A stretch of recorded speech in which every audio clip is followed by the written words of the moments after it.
Mä oon Tuumas ja mä oon ollut Jamarin omistaja vuodesta 2001. Mä oon itse asiassa veneillyt kyllä koko elämäni aikana, että se ensimmäinen lapsuus meni purjehtivissa iskäni ja äidin kanssa. Ja siinä meni ensimmäiset 16 kesää, mutta sitten tuli ikää tarpeeksi, rupesi olemaan kesätyöaikaa ja sinne ei enää päässyt, niin silloin musta enää oman ensimmäisen veneen, joka oli avovene. Se mulla oli melkein varmaan 10 vuotta ja siinä vaiheessa perhe oli kasvanut ja veneen tarve vähän muuttui.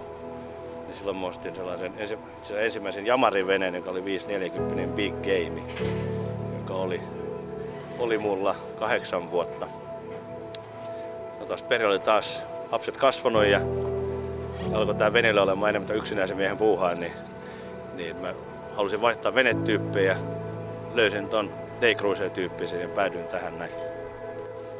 Varmaan suurin osa mun tunneista menee siihen, että mä tällä sekä Sipon että Porvoon saaristossa ajelen kauniina kesäpäivinä.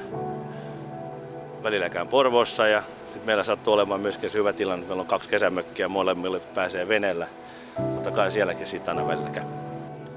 Yleensä kun mä lähden vesille, niin se on joko minä yksin tai sit joskus saan vaimon houkuteltua mukaan. Mä valitsin ton 59 Day-Cruiserin, siitä se lähti, että mulla oli tosissaan se HT-tyyppinen vene ja huomasin, että mä oon enemmän tai vähemmän yksin aika paljon liikenteessä ja se muuttuu varsinkin rantautuessa vähän epäkäytännölliseksi, koska se ei ollut läpikäytävä. Ja jossain mä sitten törmäsin tuohon Day-Cruiser malliseen ja Jamarin on ainoat vaihtoehto, mikä mulla on ollut, niin toi on kooltaakin aika hyvä tämmöisen, jos on yksin, sillä pärjää tosi hyvin, jos on ihan yksin, siellä tarvitsee kaveria mukaan.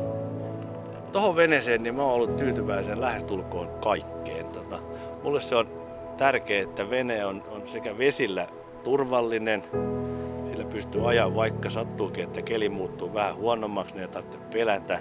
Ja sitten toinen on myöskin se, että se moottori toimii siellä, ettei jätä niin sanottu tielle.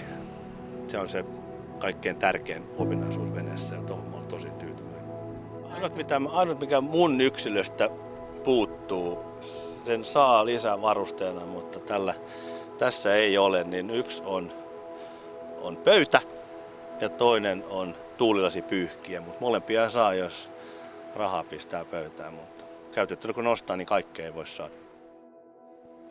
Jokainen veneilykerta on pako arjen rutiineista ja uniikki kokemus.